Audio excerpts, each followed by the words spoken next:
Tudo bem. Doutor Joaquim Falcão, 78 anos, carioca, com ascendência pernambucana, cadeira número 3 da Academia Brasileira de Letras, da qual é o secretário, né? E também membro do Instituto Histórico e Geográfico Brasileiro. Doutor em Educação pela Universidade de Genebra, professor emérito, aí, aposentado da FGV, autor de vários livros, inclusive um chamado Mensalão Diário do Julgamento. Eu não podia deixar de ouvir o doutor Joaquim Falcão neste momento. Mas eu começo mostrando a ele uma coisa que eu acho que ele não viu ainda. Isso é um livro da Opa, Almedina.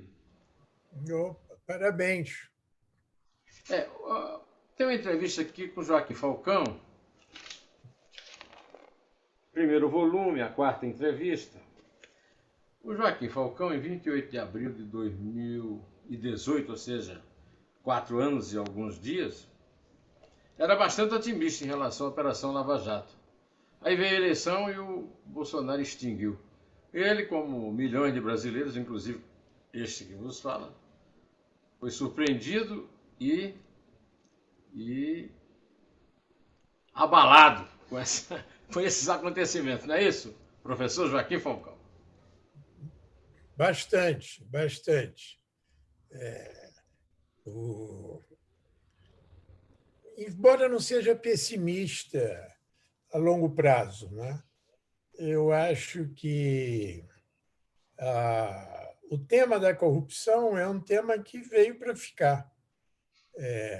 Vai influenciar de formas distintas, não somente a opinião pública, mas também os magistrados, sobretudo os novos magistrados, né? E os políticos.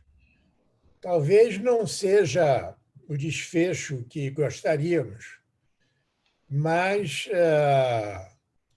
eu acho que que colocou a questão da corrupção num patamar diferente.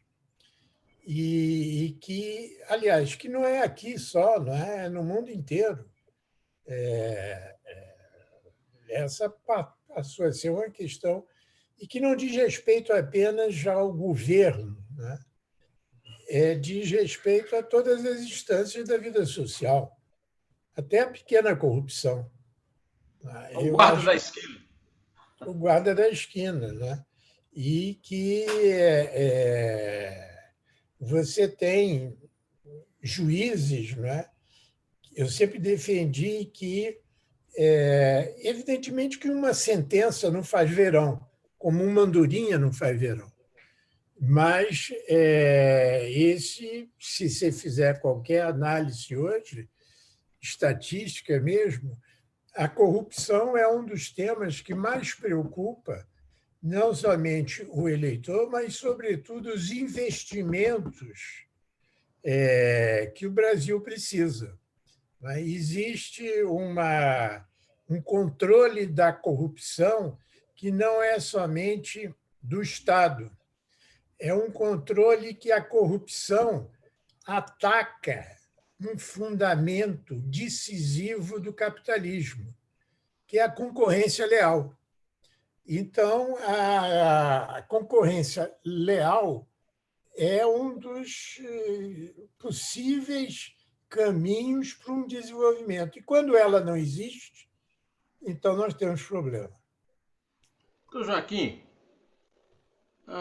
recentemente, eu buscando aqui nos meus alfarrábios televisivos, eu peguei aqui uma cena da qual eu não me esqueci, que foi o deputado Daniel Silveira, que é policial militar do Rio de Janeiro, dando instruções às tropas que foram colocadas pelo governador para proteger os manifestantes antifascistas, e foi filmado e colocado no ar pela televisão, dando instruções para atacar, para os policiais atacarem os manifestantes. Depois, em casa, na rede social, ele disse que era bom que esses manifestantes se cuidassem para não levar um tiro na caixa do peito. O senhor é um homem muito bem informado sobre o STF. mas eu não me lembro de ter visto nenhuma reação de Alexandre de Moraes ou de qualquer outro ministro do Supremo Tribunal Federal a essa ameaça que o Daniel Silveira fez à massa na rua em Copacabana. Está sendo atacado, Neumani, é a democracia, é algo e que não é novidade.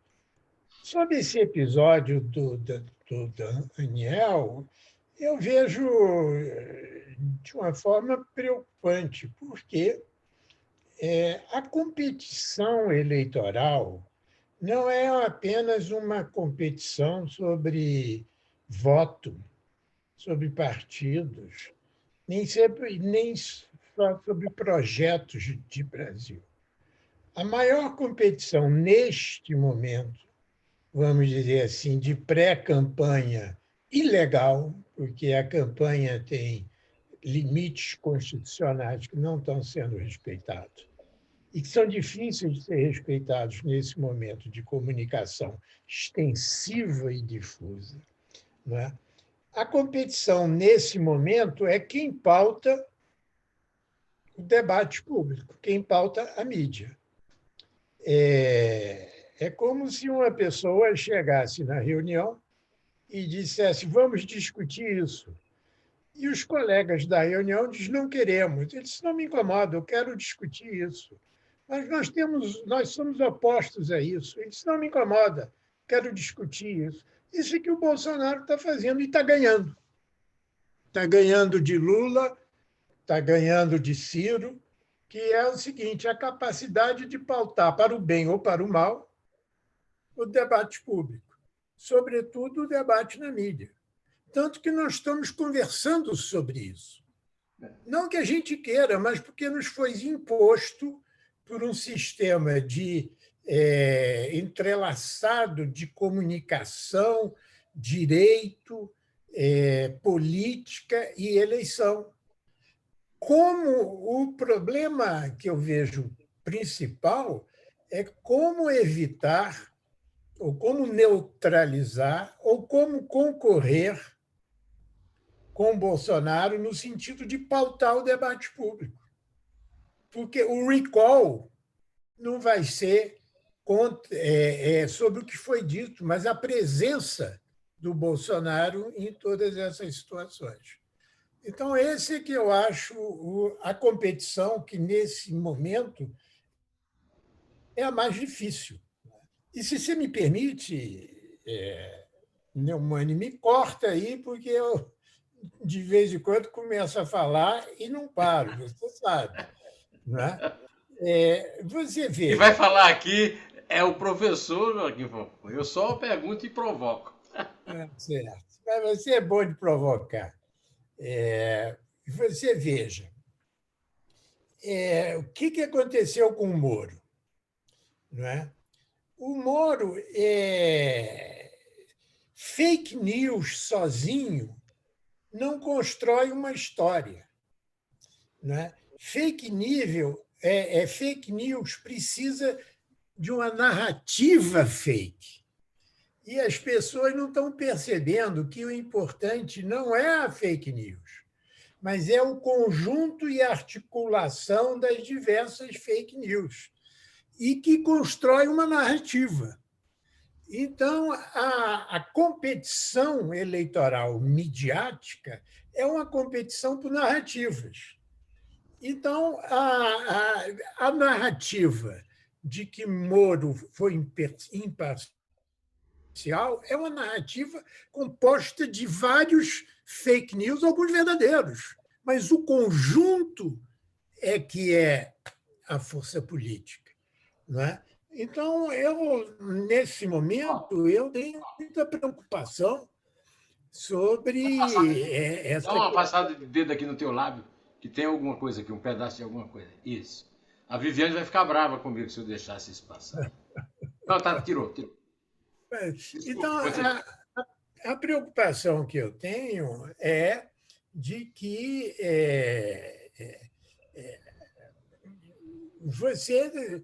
os instrumentos de regular vamos dizer, os padrões de uma competição leal ou de uma campanha leal não funcionam.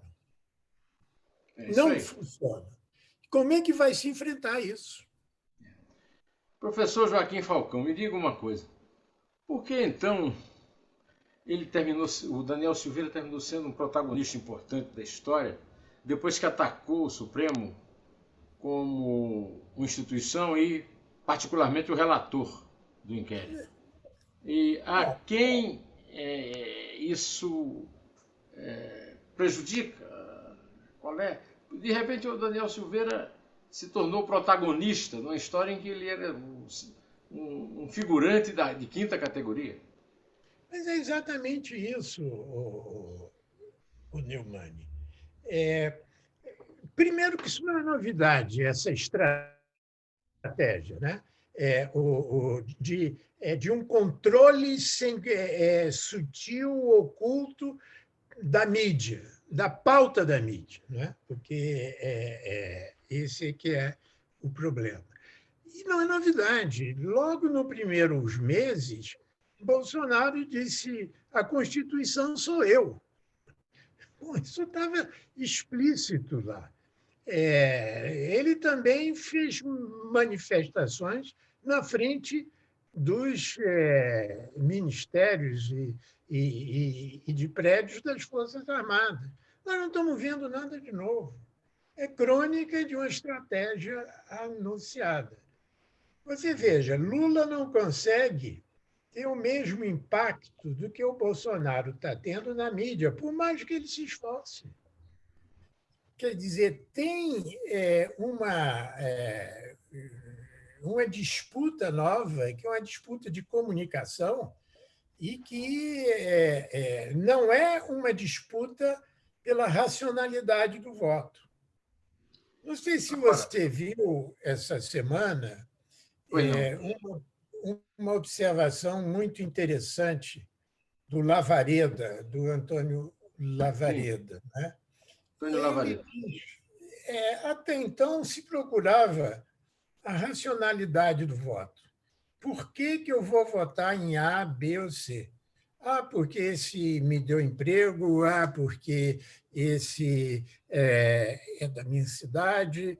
Quais são os argumentos objetivos, racionais, para você votar em A ou B?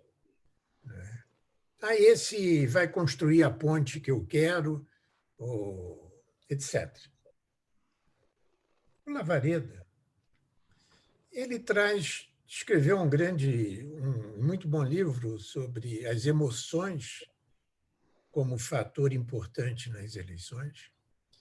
O Lavareda, ele mostra que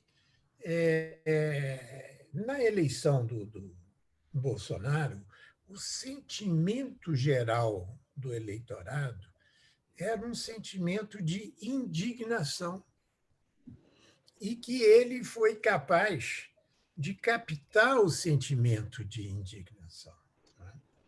Qual será o sentimento de hoje das pessoas? Não é do partido A nem do partido B. Ele propõe que o Brasil está sentindo é um sentimento, e o eleitorado, de ansiedade. O Brasil, e a ansiedade, diz o Dr. Egídio Nardi, que é um grande psiquiatra, a ansiedade ela leva a crises de pânico, uma ansiedade desmesurada. O Brasil está com a crise de ansiedade, de ver como é que se sai dessa situação. E, às vezes, quando a ansiedade não é equacionada, você tem uma crise de pânico. Você tem um burnout, como dizem a linguagem de internet.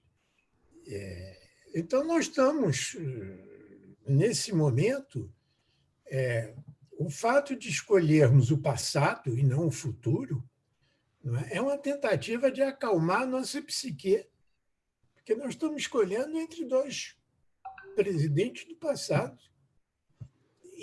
Mas o que nós precisamos é nos livrar da situação atual, é nos livrar do desemprego, é nos livrar da inflação, Da é, fome. é nos livrar da fome. Você sabe que mais de 50% do brasileiro não tem casa própria, não tem onde morar. Mora na insegurança. Nem esgoto. A Nem Folha de, esgoto. a Folha de São Paulo, Neumann, fez uma pesquisa recente sobre o sonho do brasileiro. O sonho do brasileiro, 87% é casa própria. Mais do que o direito de ter uma família, o de querer constituir uma família. Mais do que o direito de exercer uma religião. Ora, o Isso que não é que novo. Isso não é isso novo. Eu vou lhe contar. Eu ganhei um prêmio ESSO de economia, fazendo um perfil do operário brasileiro no Jornal do Brasil, em que era um percentual mais ou menos como esse. O operário brasileiro não quer revolução, o operário brasileiro quer uma casa para a família dele. O senhor está revelando uma coisa que é perene na história do Brasil, professor Joaquim Falcão. você veja, e teve experiências, teve BNH, SFH, Minha Casa Minha Vida. Quer dizer, eu vou fazer um paralelo, Neumann, que é o seguinte: o que os empresários mais querem para investir no Brasil? Eles querem estabilidade. Agora, imagine o que o povo brasileiro mais quer para eles, pessoalmente, para a vida deles. A estabilidade de morar. A Não ir dormir na estabilidade. calçada. Mas, quer dizer, mas não é mais nem o dormir na calçada, ele simboliza e tem um efeito muito forte. Mas é que a maioria dos brasileiros, dentro do processo de urbanização, e o Washington Farjado, que é um especialista em habitação e urbanismo, enfim, uma das melhores mentes que nós temos sobre esse assunto, ele mostra que a urbanização nossa cresceu de uma forma patológica e que cresceu como? Com cidades onde você não tem os direitos fundamentais. Ora, chega a um momento que o brasileiro sofre, sofre, sofre, mas ou ele entra, a ansiedade aumenta, os meios de comunicação fazem bem em aumentar esses direitos. Mas a gente pode entrar em pânico, porque não tem soluções. E o pânico, às vezes, é situações de violência. E essa que é a minha preocupação. Professor Joaquim Falcão, vamos entrar aqui na história do julgamento final no Supremo do caso do Daniel Silveira. Ele foi condenado a 8 anos e 9 meses de prisão. O senhor, dia desse, comentou isso na revista Veja. Pena normalmente atribuída a homicida, porque por 2-9, né? 9-2, né? Aliás, por 10-1, né? E a pena que lhe foi dada, né? 10-1 a condenação, a pena que lhe foi dada por 9-2. O desembargador aposentado Walter Mairovitz discorda do professor Modesto Carvalhosa quanto à condenação. Ele acha que a condenação é justa. Mas aqui mesmo, nesse programa, Neumann Entrevista, ele criticou muito a dosimetria da pena, para ele exagerada. O professor Carvalhosa acha que o Daniel Silveira é um preso político. O senhor acha o que dessa discussão aí dos seus dois colegas?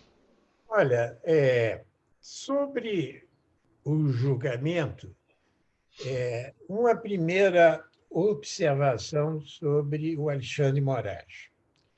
O Alexandre Moraes, ele é um professor de constitucional e cujo livro de direito constitucional é um manual, vendeu quase cerca de 1 milhão de exemplares. Quem vendeu tanto? Ou seja, cada ano ele reedita, modernizando com as decisões novas. Então, vai ser muito difícil para qualquer um advogado e colega tenha tanta intimidade com a Constituição quanto o Alexandre tem. Tá. Então, essa é um padrão que a gente tem que levar em consideração. Segundo padrão, eu fui colega do Alexandre no Conselho Nacional de Justiça. Neumann, Alexandre é um trabalhador compulsivo, Neumann. Ele é, como o americano chama de tough. É um tough guy. É um camarada que cresce nas disputas, que cresce nas lutas. Eu estou só fazendo essa comparação porque o Bolsonaro encontrou alguém O que seu também. contendor à altura. Ele encontrou alguém que vai para o rinque com a mesma disposição. Tá? O Bolsonaro tem uma vantagem sobre o Alexandre, que é o Bolsonaro é o que decide sozinho. Então, é mais rápido e pode ser mais focado. O Alexandre vai ter que negociar com seus colegas. Então, vai ser uma decisão mais coletiva. Portanto, vai ter que fazer algumas concessões e é mais lenta. E é o que a gente está vendo agora. Né? O Bolsonaro respondeu em 24 horas, que é ele sozinho, está preparado. É impressionante essa estratégia de xadrez dele, e ele está com a próxima jogada pronta. Não é? E ele arrisca qualquer rainha com muita facilidade. Não é? Seja ministro ou não. Agora, então eles estão tomando tempo. Agora, quanto à pena, eu acho mais importante, Neumann, a dosimetria é uma decisão discricionária, não é? E pode ser um pouco mais, um pouco menos, está dentro da margem de liberdade de um juiz escolher A, B ou C. Se foi excessivo, então tem sistemas de recursos que corrigirão até um determinado momento. Em determinado momento, não, ponto, period, é isso.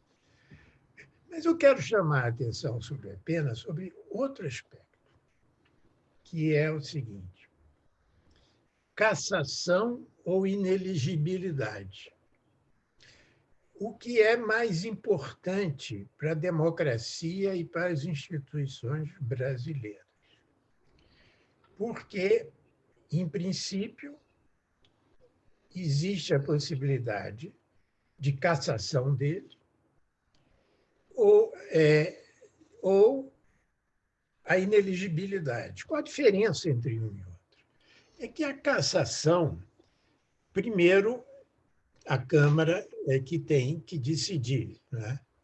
Mas é um efeito imediato. Então, nesse momento, se ele for cassado, o que